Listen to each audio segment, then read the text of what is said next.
Okay, before we have our quiet time, let's all get on the same page. If you're reading from the Sparkly book, it's page 432, the second full paragraph. In the second edition, it's page 381, paragraph 3. In the first edition, page 355, the second full paragraph. If you're reading from the JCIM, it's page 180, the seventh full paragraph. And if you're reading from the CIMS edition, it's page 364, paragraph 34. Okay, let's take a few moments to be quiet together.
Good evening,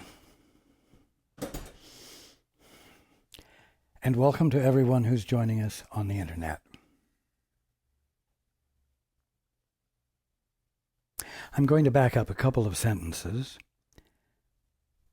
which we read last week.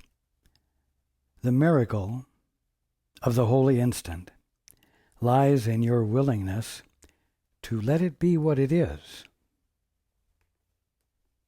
And in your willingness for this lies also your acceptance of yourself as you were meant to be. Sounds like a simple idea. It is. But everyone tends to make it complicated. The miracle of the holy instant lies in your willingness to let it be what it is. And I'm going to read it with this emphasis.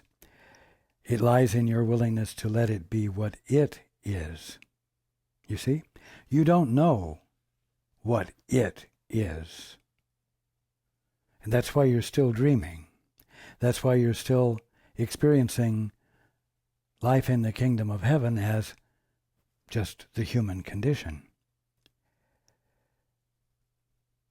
Your willingness to let the holy instant work lies in your recognition that you don't know what it is, and that's why you're asking. And the key is, when you're asking, to make no assumptions whatsoever and let it be what it is, and in the process educate you as to what it is. Put you in the position of learning what you didn't know. So the key is not to try to be prepared when you lean into the holy instant. Just be willing.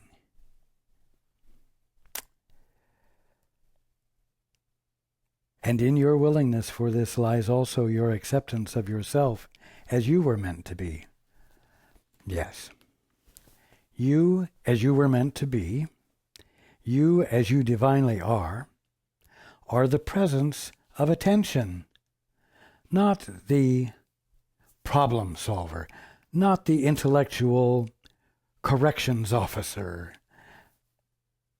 Your task, your purpose is to be the presence of attention, where you let creation reveal itself to you as your conscious awareness of being, which amounts to letting God's perspective fill you, because God's perspective is your true perspective. Now, it's really quite simple if you stop to think about it. If you're busy thinking, if you're busy trying to be a problem solver, if you're busy trying to do things your way, you are not listening, are you? You are not in a mode of attention where your mind is still.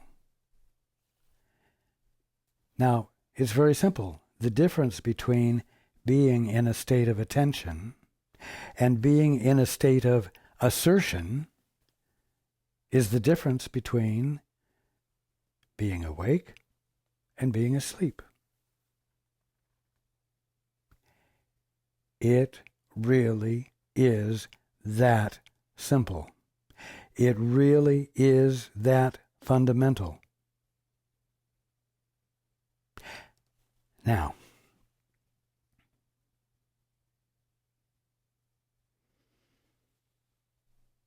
in your willingness for this lies also your acceptance of yourself as you were meant to be.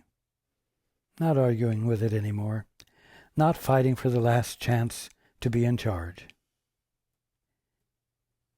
Now, that's going to leave you in a position where you could say all the meaning has gone out of your life. All the meaning you've been able to give yourself is gone because you've abandoned the assertive role, the role of initiator. Now that's humiliating to the ego. But when it's embraced without resistance, it's called humility. And it isn't meaningless. As it says here, continuing, humility will never ask that you remain content with littleness, meaninglessness, inconsequentialness.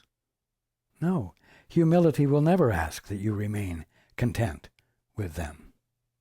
But it does require that you be not content with less than greatness. Now, if the sentence ended there, that could be very satisfying to you. And you could slip right out of the opportunity to wake up. But here's what it actually says. Humility does require that you be not content with less than greatness, which comes not of you. You've got to be content with greatness that you didn't initiate, that you didn't develop, that you didn't create, and therefore that you cannot get credit for. Let me read it again. Humility, your birthright, that out of which your fulfillment arises, will never ask that you remain content with littleness, but it does require that you be not content with less than greatness which comes not from you. Your difficulty with the holy instant, your difficulty with the two-step, your difficulty with engaging in what will prompt your awakening arises from your fixed conviction that you are not worthy of it. Well, you know, that's what the ego says.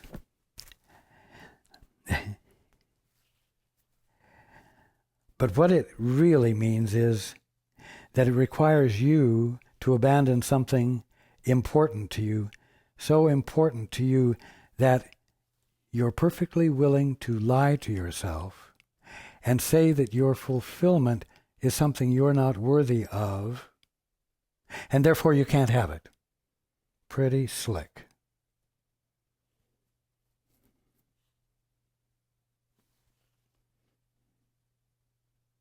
Your difficulty with the holy instant as something practical, as something worth engaging, arises from your fixed conviction that you are not worthy of it. Your fixed conviction that you're not worthy of it is your armor. It's the means by which you avoid having to abandon authority that is all important to you. That's all. It's a lie that you say to yourself.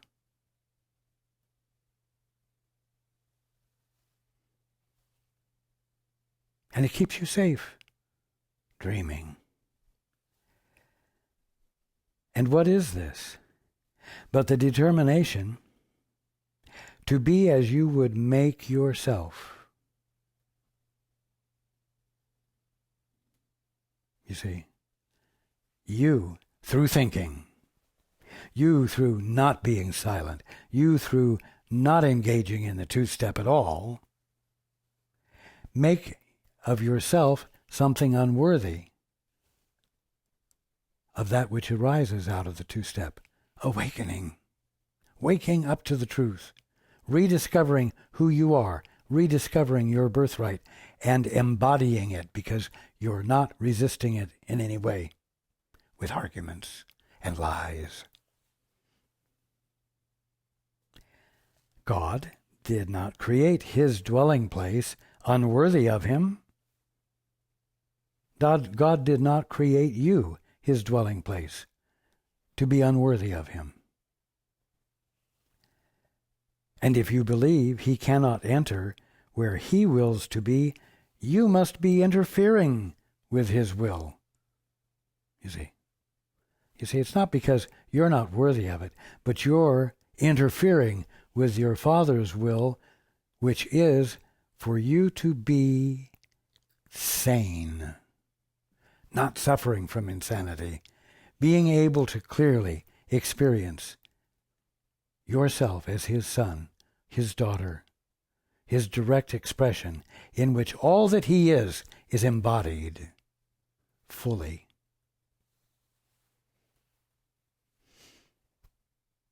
That's what makes you a worthy dwelling place for him. It's not as though he had any choice, you know. There aren't multiple dwelling places for him. There are the places where he is expressing himself, called you, and you, and you, and you, and every one.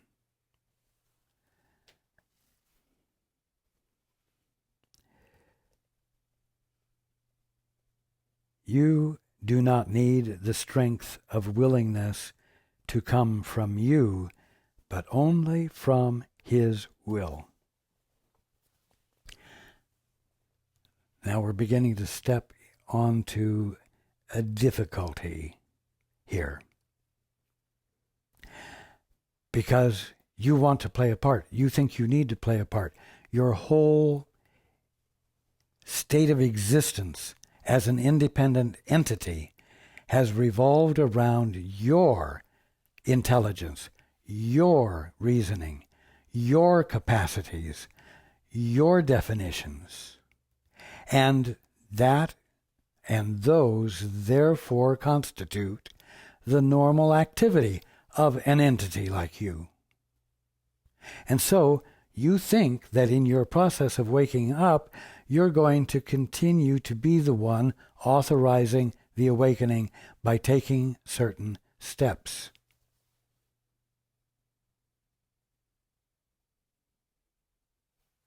And so you're going to be willing to wake up. And in the process, you will, in all likelihood, create the definitions of what your willingness means and where your willingness is going to take you. And because you will have given some good definitions that you can believe, you'll put yourself behind the effort. You'll give permission to go forward. But all you're doing is fulfilling your plan, your idea of what the two-step and what the awareness of holiness will mean. You see? And so you're stuck. You're stuck in the place where your birthright can't be experienced because you're not in a state of listening, of attention.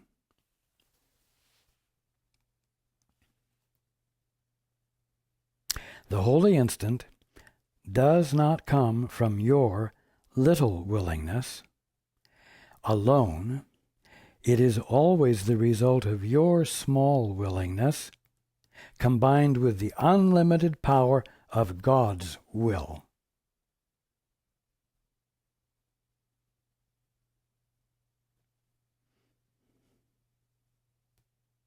You have been wrong in thinking that it's needful to prepare yourself for Him. It is impossible to make arrogant preparations for holiness and not believe that it is up to you to establish the conditions for peace. God has established them. They do not wait upon your willingness for what they are. You see? Oh, it's so insulting. The more we go along, the less there is for you to do, and the more pejorative the words are that are used to describe what you're doing when you're bringing your willingness and not doing less, not doing nothing, not being still, not just being the presence of attention. Whew. It is insulting.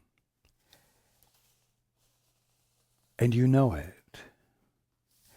Because when you actually, genuinely decide to reach out to the Father, you become clearly aware that you're not comfortable with what your joining with the Father will mean for you.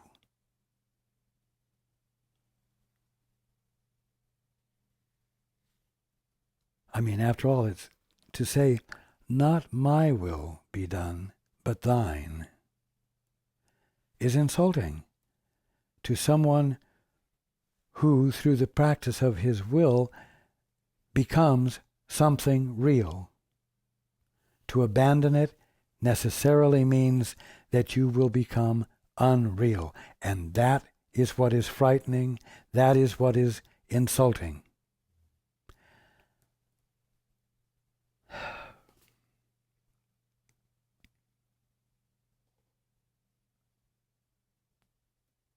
It is impossible, nevertheless, to make arrogant preparations for holiness and not believe that it is up to you to establish the conditions for peace. God has established them. They do not wait upon your willingness for what they are. Your willingness is needed only to make it possible to teach you what they are. You know what? It's very simple. You do have, apparently, the capacity to think. You do apparently have the capacity to reason, and you have the capacity to use logic.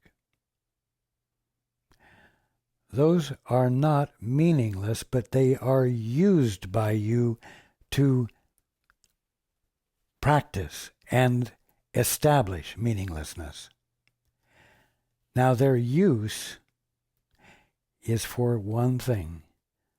Logic, thinking, reasoning are all available to you to utilize when someone is telling you the truth that goes beyond your present sense of things.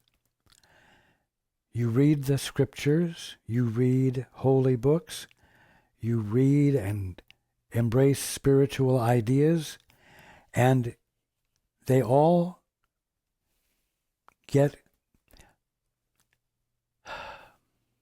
blended into reasonableness for you.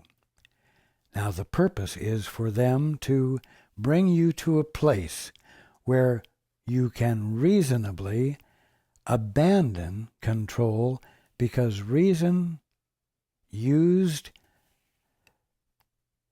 in relationship to what you've learned, what you've been taught, tells you that God is love.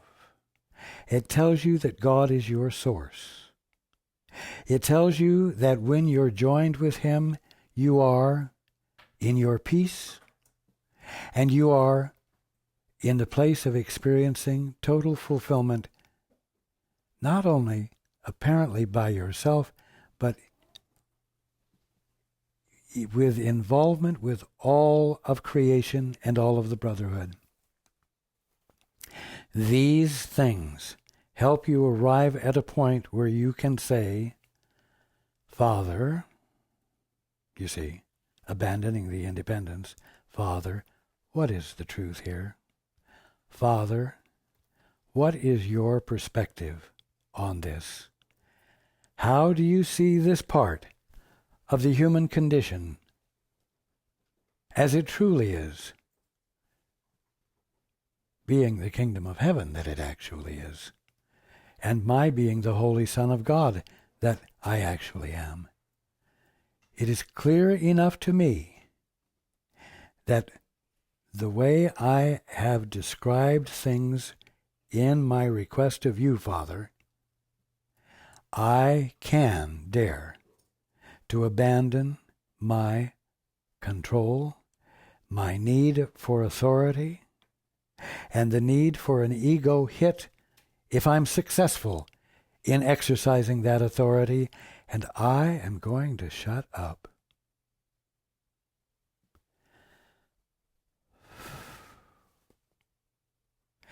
I'm going to let out a sigh. I'm going to release my tension. And I'm going to turn my attention to you with devotion. And I will listen until I hear.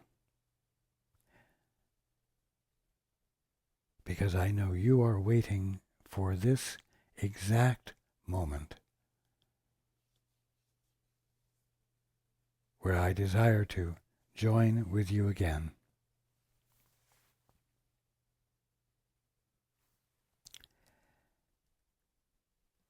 You see, that's the proper use of logic and thinking and reasoning to help you arrive at a point where you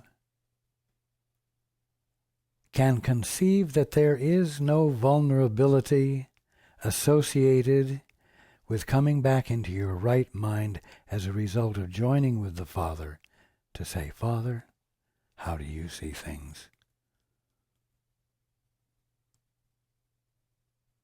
Show me what it's my birthright to be experiencing. Show me my holiness. You see?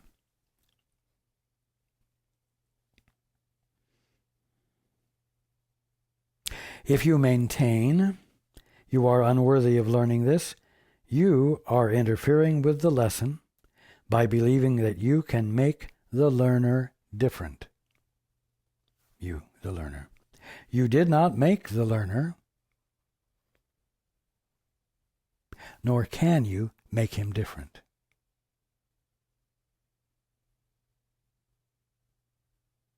The learner is the one you think you are when you don't know who you are. The learner is the one you think you are when you don't know that you are the Holy Son or daughter of God. You did not make the learner, nor can you make him different. Would you first make a miracle for yourself? Would you first make a miracle yourself and then expect one to be made for you? Here's the simplicity of it. You merely ask the question. The answer is given. It's a gift.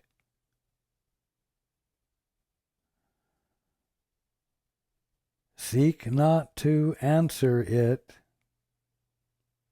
but merely receive the answer as it is given.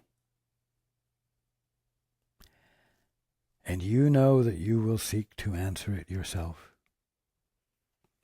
And if you don't seek to answer it, you will, after having asked,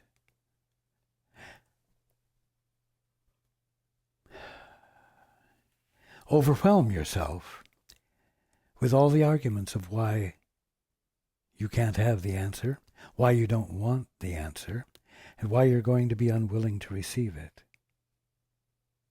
Oh, it's going to change my life too drastically. Oh, there are so many things I want to do that, of course, when I'm awake, I'm not going to be able to do. Oh, I'm not going to do it because doing it doesn't respect me. I have to abandon self-respect to do this. Oh, I have emergencies to take care of that require my personal attention, my personal evaluation, and I must attend to those before I can possibly take time to sit down, shut up, and listen for what the answer might be, even though the answer might be far superior and far more instantaneous than the one you will come up with as a result of your own personal effort. You see? Seek not to answer it, even though you're likely to, but merely receive the answer as it is given. Remember, you don't know the answer, and the answer is going to take you in a direction you haven't been in yet, because if you had been in it, you would be awake right now. So I'm sorry, there is nothing useful for you to utilize in the process of awakening, except whatever has helped you arrive at a point of saying, "Thy will, not mine, be done." Father, I lean into you on purpose, and I will introduce nothing that will interfere with my willingly falling into your arms and your support and your insight and your perspective, and on and on.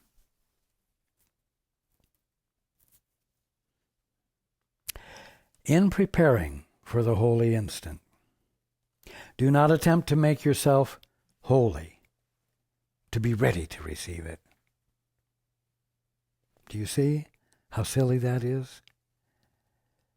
In preparing for the holy instant, do not attempt to make yourself holy to be ready to receive it. That is but to confuse your role with God's. Atonement cannot come to those who think that they must first atone, but only to those who offer it nothing more than simple willingness to make way for it,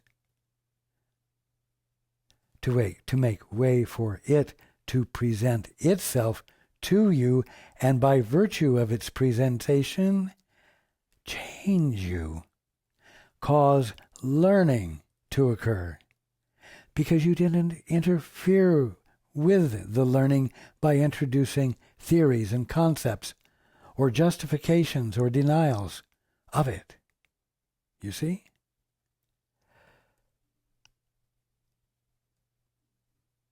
You see, the simplicity of it is, you could say, found in the complete absence of a need for you to do anything relative to it except to invite it.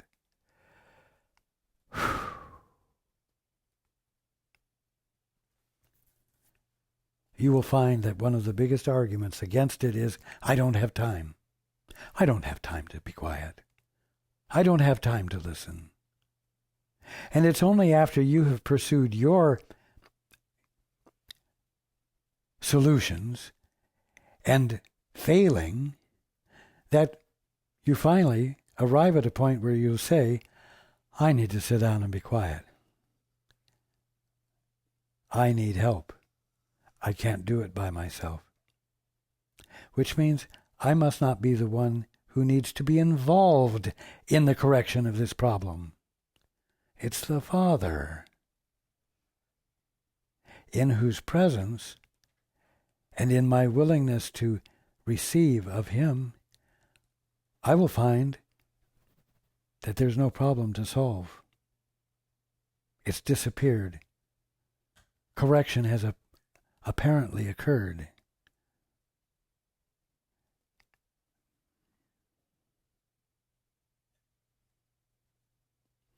Purification.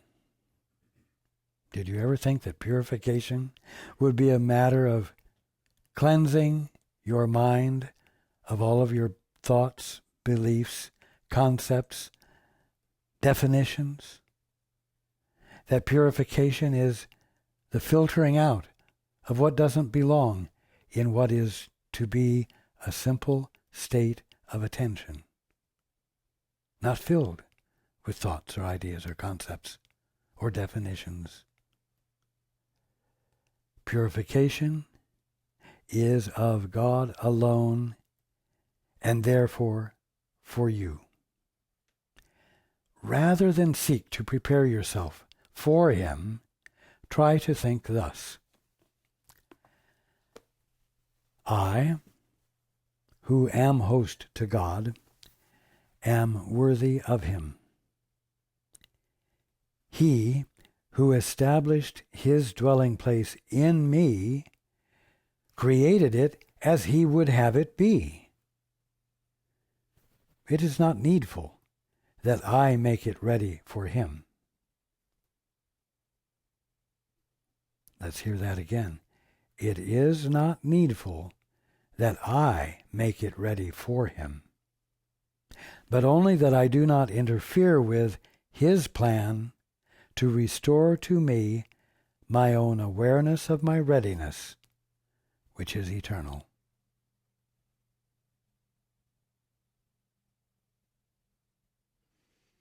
I need add nothing to His plan.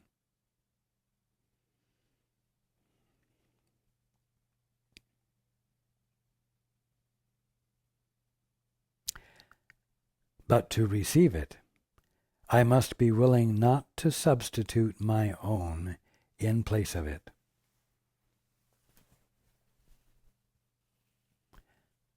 Beautifully simple, and simply beautiful. Now, it should be easy to see the meaningfulness of this with reference to the point at which you said, Father, I'd rather see it my way. Father, I'd rather do it my way.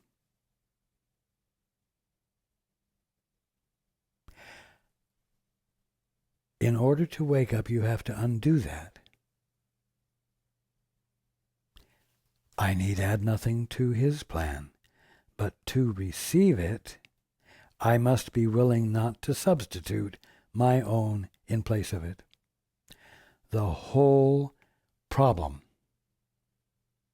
the experience of the human condition, sin, sickness, death, suffering,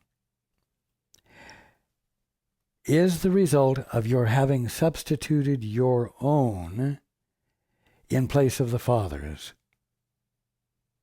will. It's so simple. And therefore the correction is simple. But through my talking, and through your study of the Course, and through your study of other spiritual works where truth is revealed, you are able, through reason, thinking, and logic, to arrive at a point where you can dare not to substitute your own in place of His. You're on your way out. You are on your way out of the illusion that you're in something that never could have actually happened. Never could the kingdom of heaven have been translated into the human condition, a material world and universe. Therefore, it never happened. But in your firm belief that it has, because you made the definitions up, incorrect as they were, and you believe them, and you base your existence upon them, you're lost. you are incapable of seeing the kingdom of heaven that you've misinterpreted. But you're on your way out. You're on your way back into your sanity. I need add nothing to his plan, but to receive it I must be willing not to substitute my own in place of it. And that is all. 4 words. The biggest 4 words there are. And that is all. Add more, and you will merely take away the little that is asked. Because you've switched back into being the authorizer. You've switched back to being on your own. You've switched back into the mindset that causes the kingdom of heaven to be seen as the human condition and the material world and universe, even though the kingdom of heaven hasn't changed. Remember, you made guilt, and that your plan for the escape from guilt has been to bring atonement to it and make salvation fearful. Okay, I know some of you still will argue about that you made guilt, but the moment you said, Father, I'd rather see it my way, Father, I am getting a divorce, Father, I am turning away from you and paying attention only to myself, 2 things came into the picture, fear and guilt. Your decision to abandon the Father, to become independent in your own right, created fear and guilt. That's just the way it is. Remember, you made guilt, and that your plan for the escape from guilt has been to bring atonement to it and make salvation fearful. Why would that be? Well, if you're going to bring atonement to your illusion,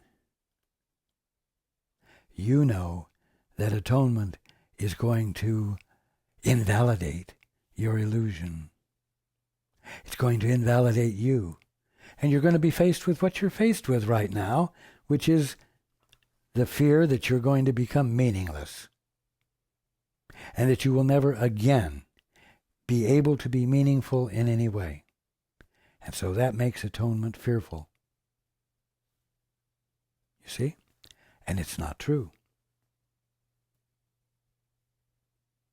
And it is only fear that you will add if you prepare yourself for love.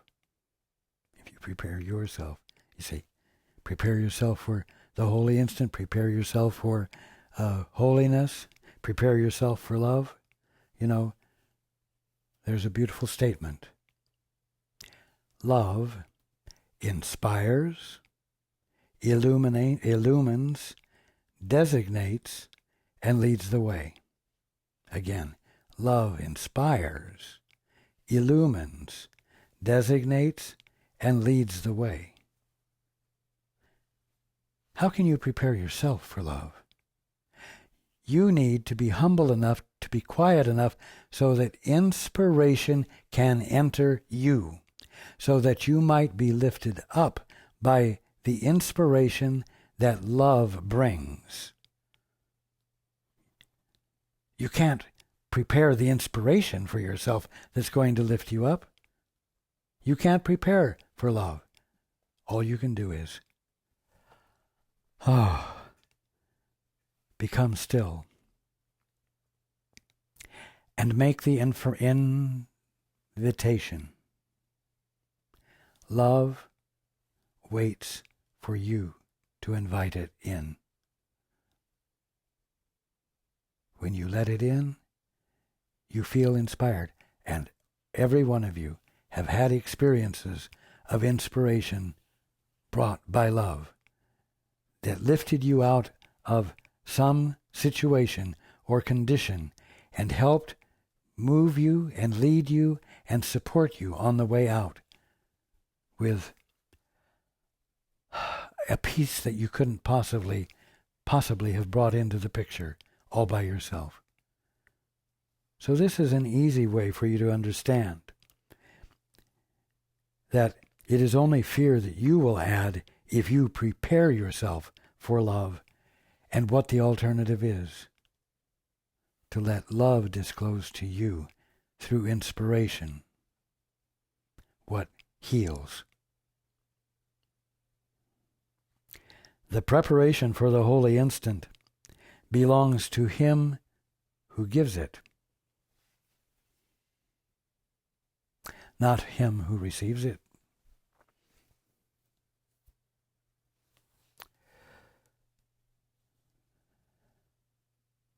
So if you are going to be prepared for the holy instant that you are choosing for, then all you need to bring to this event is joyful inquisitiveness. How is the Father going to prepare me for the holy instant? You see? To think that you have to prepare yourself is to busy yourself with something that will only delay the Father's preparation of you, which will occur when you become still. Release yourselves to him whose function is release. It's a little repetitious, isn't it? It says stop trying to do things. You're not going to create the answer. You're not going to bring the answer forth. You're not going to figure out a way to be what you have never been before. But you have a means of obtaining all of them. And it is by, you could say, saying, help, or Father, help me, or Father, show me the way. Father, reveal the truth to me. Or Holy Spirit. Or Jesus. You see? Release yourself to him whose function is release.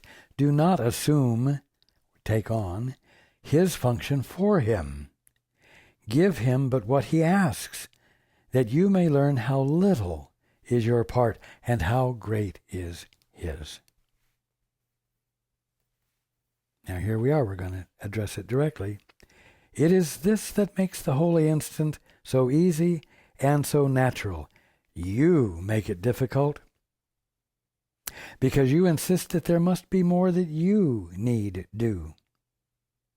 And it is very hard for you to realize that it is not personally insulting that your contribution and the Holy Spirit's are so extremely disproportionate. You are still convinced your understanding is a powerful contribution to the truth and makes it what it is. And yet we have emphasized that you need understand nothing. It just keeps hammering away. Salvation is easy just because it asks nothing that you cannot give right now.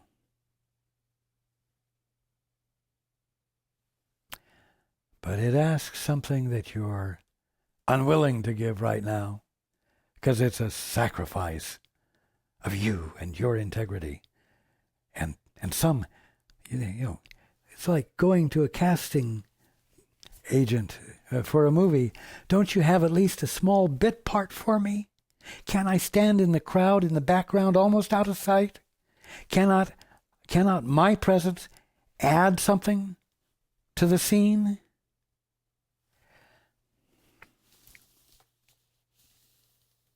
Thank God it's not required. You don't have to be in the movie. You don't have to ask for a place in the kingdom of heaven, because you already have a place. And so it's when you shut up human will and say, Father, what is the truth here? That the truth is revealed to you by the Father, not by your preparation and not by your imagination. And in the revelation of your place in the kingdom of heaven, in reality that is unalterable and eternal, you find that all the meaningfulness that your being could possibly have is yours, and always has been yours, was yours while you were imagining differently, before you decided to genuinely engage in the two-step and abandon your will, your willfulness.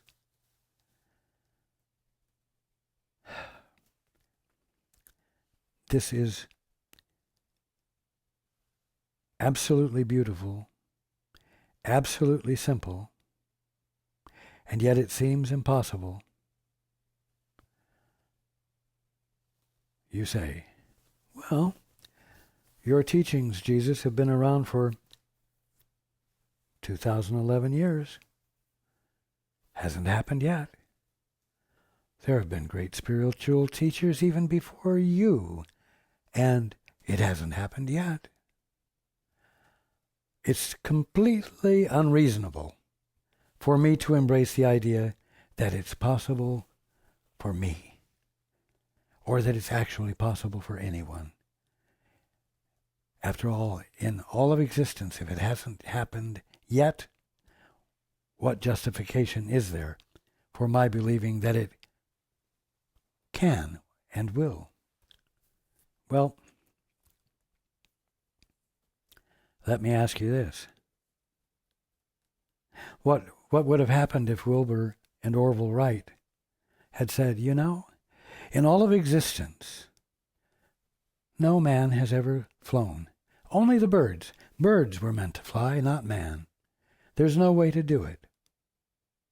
What if they used that argument that in all of time, in all of human existence, no man ever got off the ground? Therefore, it can't happen now. I'm telling you that it can happen. It's time for it to happen. And you've got to take a look and see just how much faith and commitment you bring to your crazy thoughts, to your negative thoughts, to your thoughts of what is possible and impossible.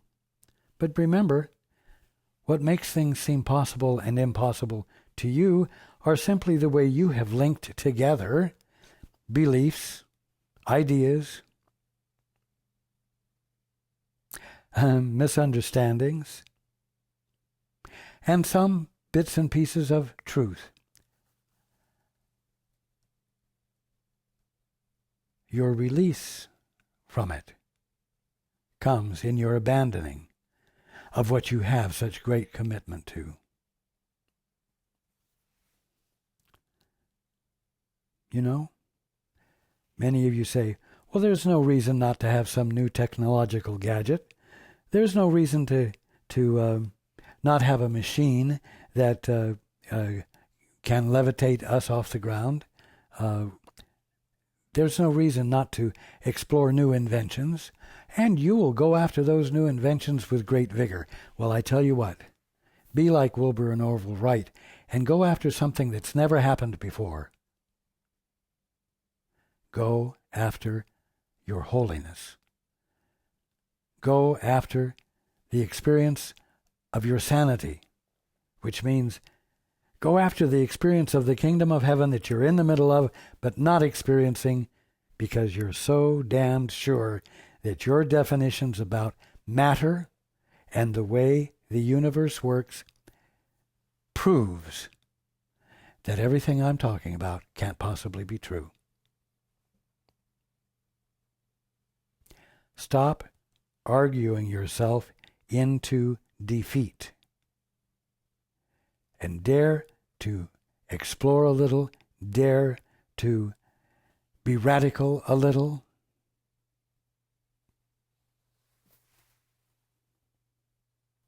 Forget not that it has been your decision to make everything that is natural and easy for you impossible.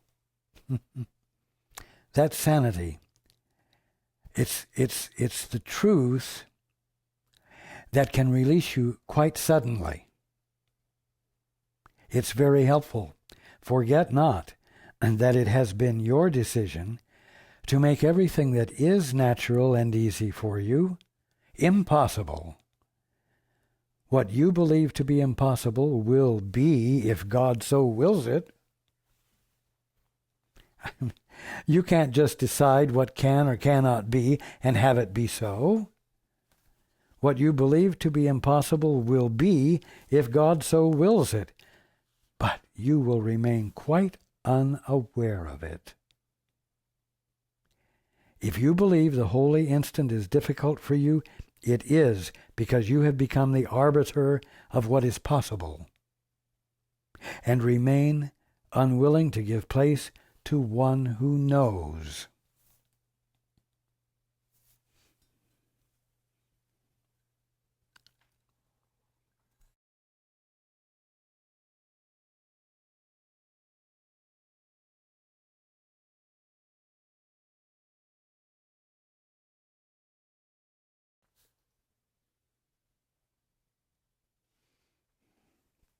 See, give place to one who knows. Yield. Give up into. Abandon authority for paying attention and letting something else fill your attention, something other than you fill your attention. The whole belief in orders of difficulty and miracles is centered on this. What was it again? If you believe the holy instant is difficult for you, it is because you have become the arbiter of what is possible and remain unwilling to give place to one who knows. The Father, the Holy Spirit, that which is nothing more than your right mind, your guide, or me. The whole belief in orders of difficulty in miracles is centered on this. You're unwilling to give place to one who knows, and that's what causes order of difficulty in miracles. Everything God wills is not only possible, listen to this, everything God wills is not only possible, but has already happened. And that is why the past is gone. It never happened in reality. All of the illusions never happened in reality. All of the problems which cause you to say, I don't have time to practice the holy instant, never happened.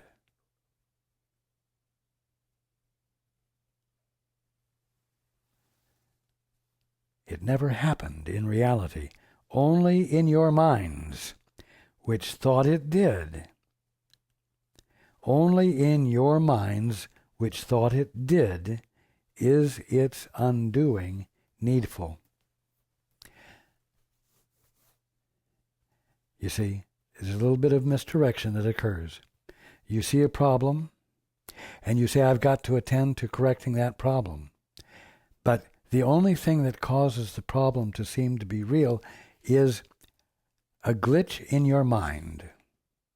And if you want to correct the problem or deal with it, you're going to have to let it go and attend to the glitch that caused it to seem to be real and caused it to seem to be something that it was more important for you to give your attention to than attending to that in your mind, the glitch.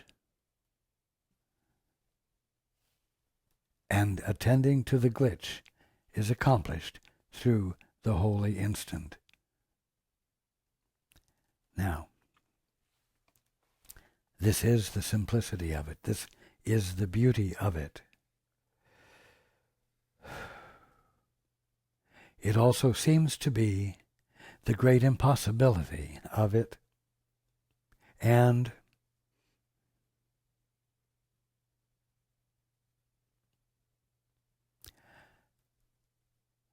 something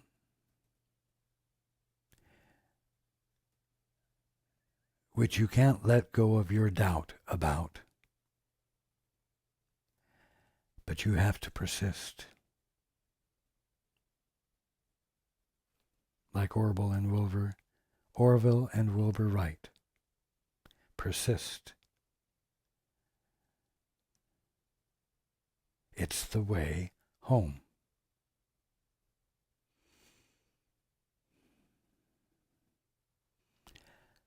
I love you all. And I look forward to being with you next time.